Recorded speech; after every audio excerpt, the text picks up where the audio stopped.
Our next panel discussion is sales in post-Brexit Britain. Amazing panel to speak to us today. Please give a warm round of applause for our panelists, Bob Edrington, Herbie Skeet, Jay Tickle, Laurie Bernard, Julie Bundy, and Peter Moss.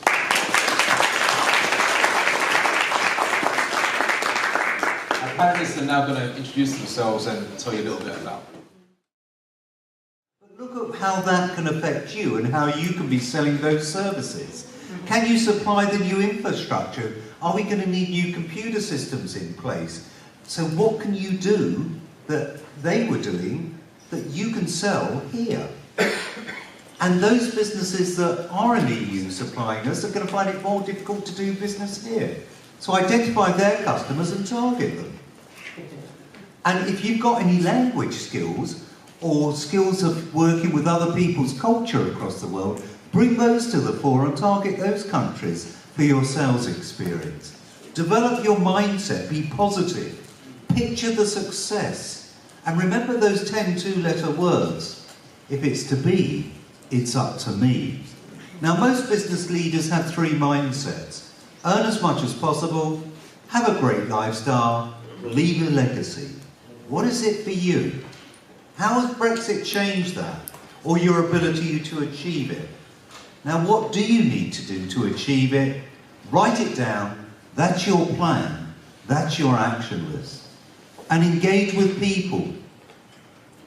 Equip your people to be the best they can. So again, it may be more training in sales and marketing and customer service and other business skills. And remember to engage with any staff that you've got. Make them feel valued.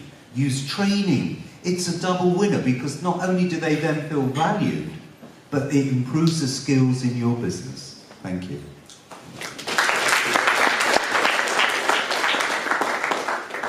Yes, very true. Obviously, there will be many opportunities as well as negative things going on, whichever way Brexit turns out. None of us know what the end result. Frankly, I don't think the ministers in charge at the moment know what's going to happen. Some of them possibly don't care. But I believe, well, our members, the PSA members, not many of them export. Many of them do actually represent foreign companies and sell into the UK market. Obviously, the exchange rate will make a difference to their business. And there will be a few wrinkles on the way. The question of selling on price, I don't believe that is a good strategy. I think we should sell on quality, and service, and personality. I think that your relationship between you and your customer is the most important thing, and the service that you can give your customer is the next important thing, and price is just one of those things that the customer believes is worth it, whatever you're selling. It's thought that there will be less regulation when we are out of the EU. I don't necessarily think that.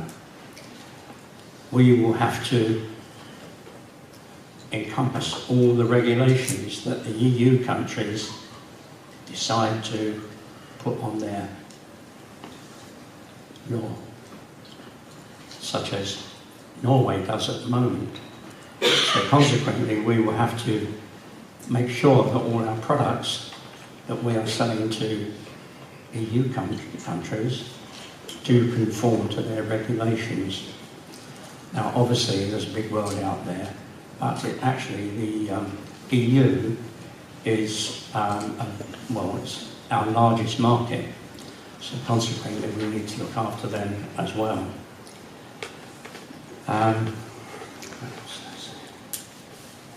Yeah, they are definitely an important market for British goods.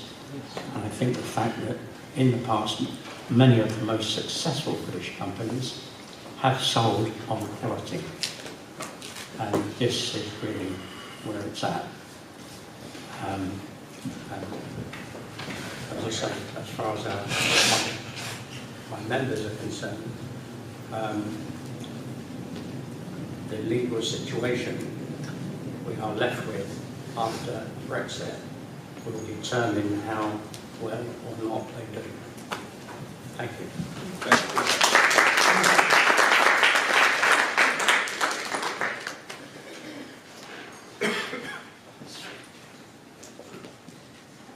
I was having a look at global food trends as in order to come and talk to you all today. And one of the big things that shone out, bright and clear was it's not the food, stupid, it's the tech that matters. So if you look now at the proliferation of different apps and delivery mechanisms, organisations like Deliveroo and Uber Eats and all that kind of stuff, actually fundamentally kind of changing the way in which some elements of the food industry develop their business. So I think obviously clearly there's an opportunity there in terms of how sales are delivered through new technology, which seems to me to be quite significant. And some of those trends are startup support organisations are funded through corporates and the banks in the US and Australia, but not so much here. Formerly we were funded through European funding programmes and some at a local authority level. Lots of those types of fundings, they're no longer there. So I think that in terms of kind of post-Brexit Britain, that might be something that we ought to look at in terms of getting more corporate sponsorship to support food startups, all startups, rather than just worry about the demise of funding altogether. So I think that's an opportunity for all of us.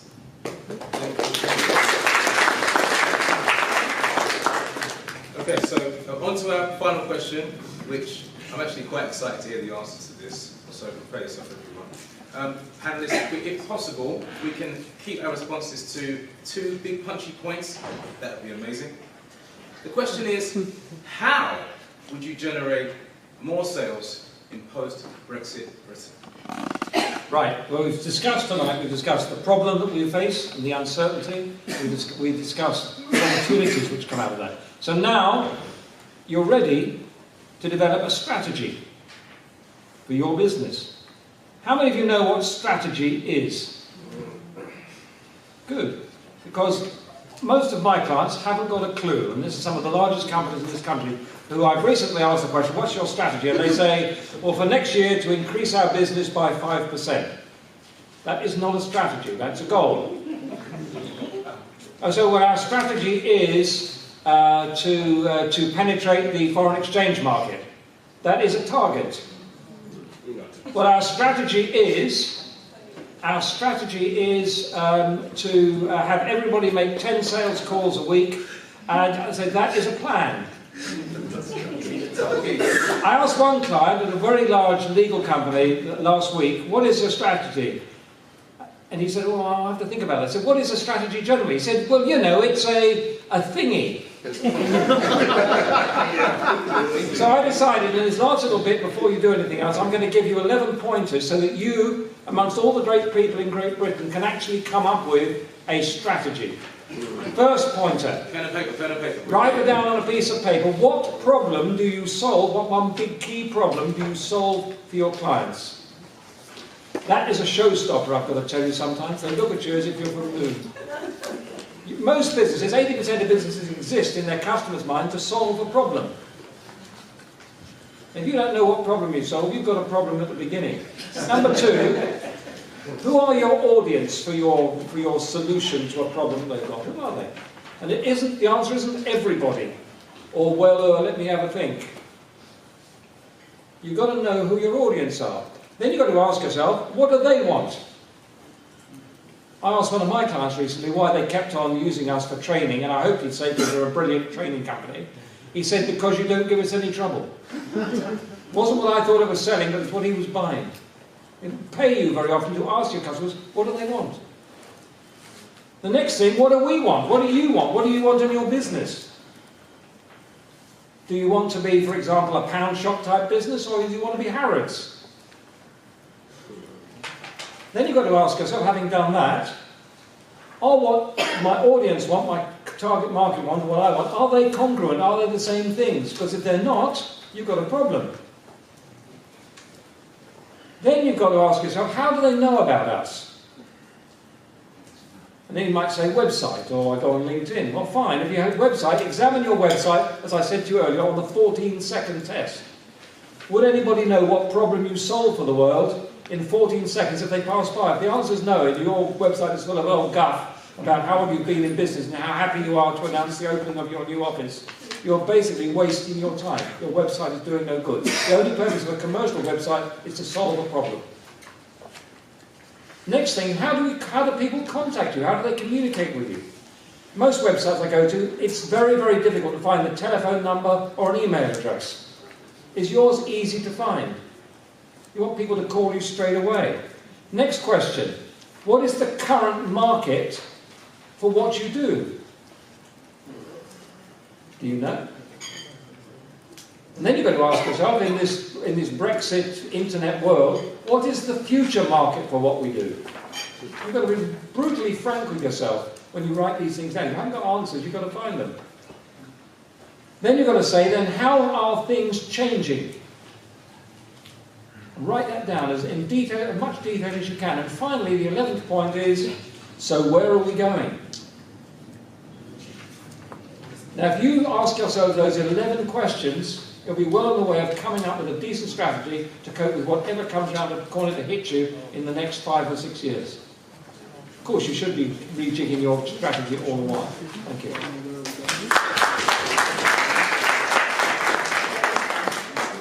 Thanks, Bob. Bob probably remembers a colleague of ours, in fact he was the CEO at the time, who when asked, what is your strategy for Reuters? He said, my strategy is to have no strategy. Everyone laughed, but actually what he meant was that you had to be flexible and nimble and reactive to what was going on in the outside world. Anyway, with regard to Brexit, I will say that I think it's just going to be 2 points. That understanding the regulatory impact is key. That you have to understand, how the regulatory landscape is going to change post-Brexit, and staying on top of that and learning how to manoeuvre. And I know that you can't survive on pricing, as our colleague says here, but you have to look at your pricing, not necessarily changing the price, but as well as invoicing in sterling, for example. Would you want to invoice in euros or dollars? And that's easily done. It doesn't mean that you lower your price, but it means, as far as the outside world is concerned, that you're pricing in currencies that are easier for them. And along with that, you may want to decide, well, do you want to have a presence outside of the UK, in some country that's still in the EU? It doesn't mean that you have to have a subsidiary or whatever, but you may want to partner with someone who could give you a virtual presence outside of the post-Brexit UK. And those are my 2 points, or 3 points, whatever.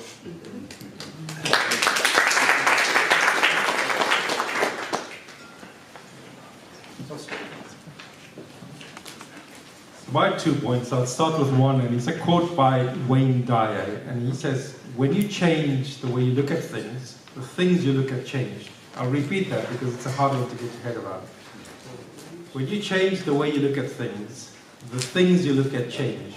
And I think it's a point really just reiterating what's already been said. It's going into post-Brexit. You can either take the view that things are going to be really bad, or you can either take the view that things are going to be really great. And I think you should be in the latter camp instead of the former. So that's my first point. I think the second point really is there's going to be a lot of gaps left behind by people who look at things on the negative side. So they're going to be leaving money on the table. And it's for you to spot that opportunity and go and seize it. Thank you.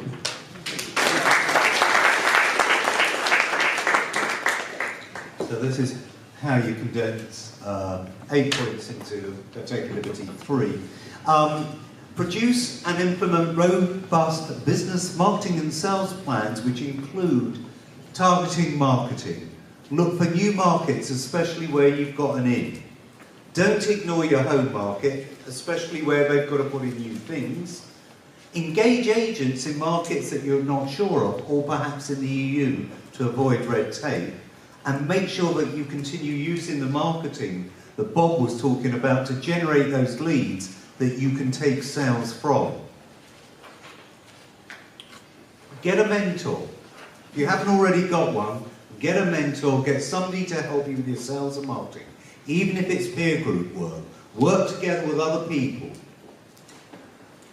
And always within your strategy, don't look just one jump ahead, but look 2 jumps ahead. We're in the phony war at the moment with Brexit. Nothing's happened. In 2 or 3 years' time, it'll start to happen, and it can take another 10 years before it's finished. Look at that whole journey and plan for it and implement it. Remember that you can if you do, and you won't if you don't. Be the best you can within those markets. And those who will hit the ground running will fly, and they're going to fly high. So make sure it's you.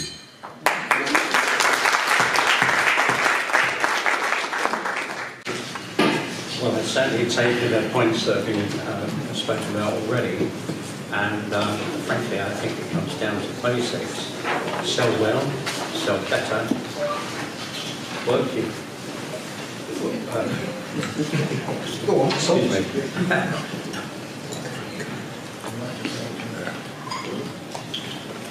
Plan your work your plan, keep on going. How can I hear you? I beg your pardon. Thank you. Yeah, sell well, sell better, plan your work your plan, and keep on going, because that's the only way that we're going to win more business for the country and for ourselves. Very good. I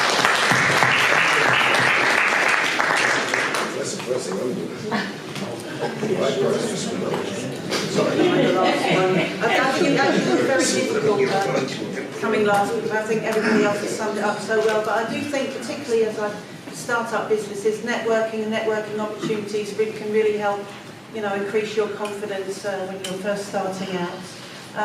And I think the second point in this very uncertain world that we live in is I completely echo what Bob said at the beginning, is that you really do need to keep informed, and you do need to have a strategy, you know, to inform what tactics that you will then employ. You can't have tactics without a proper plan. So I think that all the advice that everyone's given is completely correct.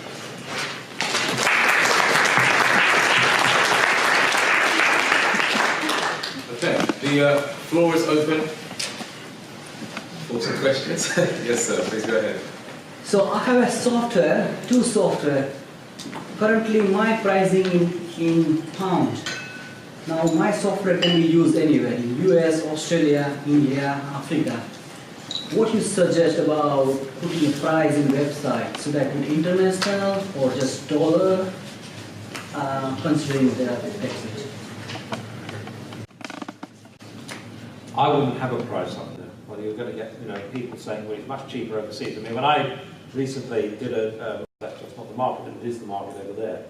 I certainly wouldn't advertise that on my website, otherwise I'm going to get people saying, well, you go that for a lot less to him.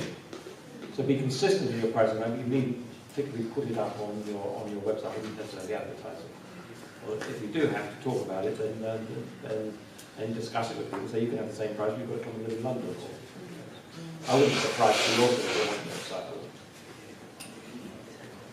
You want to add to that? But the software I need to put price because, you know, software, if you don't put price, they won't engage. So. Well, it depends on the software. Is it like a package? Or is it like a consultancy where it's No, it's a CRM. It's a product, CRM. Okay, it's a product, okay. Well, again, CRM depends on how many modules you bought and all sorts of stuff, like Salesforce. But they won't put prices. Yeah, Salesforce is a process, so it's not consultancy. So now put in pound or dollar or... You can have dollar, whatever you want to base it on, but you're going to take a hit on the currency as things change. That's one of the disadvantages of pricing. There are advantages, but also disadvantages, because currency moves every second, every fraction of a second. I think the secret is in any one country, be consistent. Don't start horse trading with people. Because as we found out when we started global pricing with Reuters, for big clients at offices overseas, as soon as the people start to find out you can get it cheaper here and you're doing special deals, don't become known as a horse trader.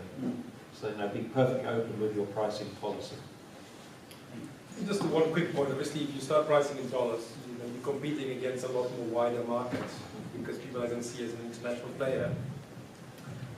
So I think it's really important that, as Bob said, if you understand your clients and you understand the pains and frustration of your clients, and you're the one that can solve it, then I think you can be perceived to be a higher value player rather than just a commodity. So be careful if you price on dollars, you're going to, potentially you could become a commodity. And if you're a commodity, people competing on prices goes down. So you have to differentiate yourself a lot more significantly. That would be my suggestion. And again, does your stuff work out of the box, or do you have to have software guys come in and tailor it to... Out of the box. Okay. From a marketing and business planning perspective, what your business plan is in is what you should be selling in, and then you've got some consistency in your business. Because if you start selling it in euros, and the euro takes a hit, and all of a sudden you've got 20% less that you've made on the product, it could bankrupt you. So put it into a currency, base your plan on that, be open, be honest, but actually, being a zeroid like Bob, I wouldn't put the price there to start with. Thank you very much, Hannah. Thank you. Next question, please. Yes, yes. The answer to the gentleman's question is, he says it's from. Because he doesn't know what the client wants until the client asks him, does he? So he can only say it's from. Because at the start of the journey with the client, you don't know what the client wants. So if he's going to go 100 miles or 10 miles, it's from when he gets on the journey. Agree?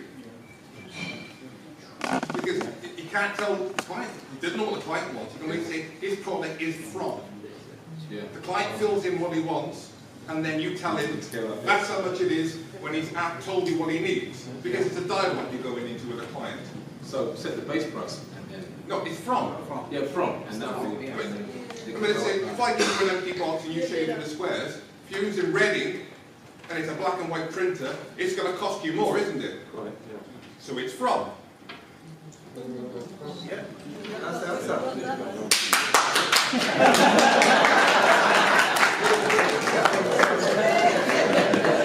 Next question, yes, sir. I'm an importer. Quiet, please, everyone. Just a quick question. I import and distribute to the UK from the US, among other countries, a specific set of products, specifically for the construction industry. And my question is this. You mentioned price variance and fluctuations in the market with regard to currency. If I set a price and it doesn't match my manufacturer's price, how will that affect me getting customers here? Because that's my issue. My issue is that a lot of the products we're providing, the customers over here are saying they can't afford it. And we can't cut the manufacturer's price in order to satisfy that. So it's either we raise our prices or we change the parameters by which we do our distribution. That's our problem. Any suggestions? Well, I mean, yes, to our clients, value equals benefits minus the cost. I like that, minus the cost. Yeah, go on. So what we've got to do is get at our clients, you've got to make sure the value we offer is greater than the price of the product. Rather than going straight in with a pitch, which is what most people do, you've got to develop in their minds problems that you solve, which might not be intrinsic on the surface, but this is where your questioning skills come in. The longer you spend on what we call the investigative phase, talking to customers about the problems and the knock-on effects of not fixing the problems, the more likely you are to get a full price sale. Even if a client at the beginning, the reason people bring up early price problems is because you talk too much about your product. You've got to get them to talk and start thinking about the problems you're solving when they've got it, to make sure that that problem in their mind is bigger than what you're going to ask them to pay for. And there's a skill in doing that. And this is not new. This is the basis of Neil Rackham's spin selling from 1970. If none of you have read Spin Selling, I recommend it. It's the best sales training book you'll ever read. And most people, despite it's been out there for 40 years, most people still don't use it. And that was Neil Rackham? Neil Rackham, Spin Selling. He now lives in Maryland. He's a Brit. And when he wrote the book, he was a boy at Sheffield University doing work on behalf of Motorola in the States. Because Motorola wanted to know what it was that the top persuaders in their business did in all businesses around the world. And he came up with the answer, and then, since then he's living a life of Riley. He's one of the biggest sales gurus in the world. He hates salespeople, that's something I can say about him. But he's a scientist and a cynic, so he will test everything scientifically, and this is what actually works. You've got to get people thinking and believing and perceiving that the cost of your product is much cheaper than the problem they've got.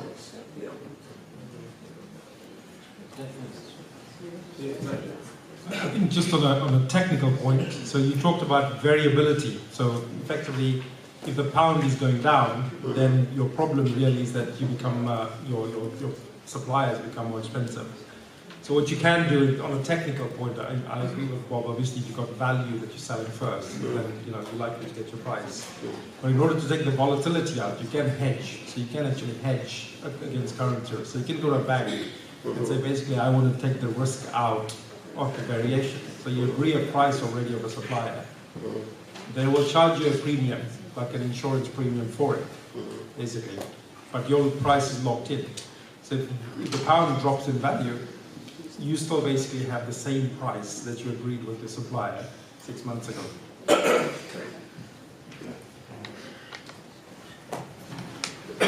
think both of these questions are really about finance.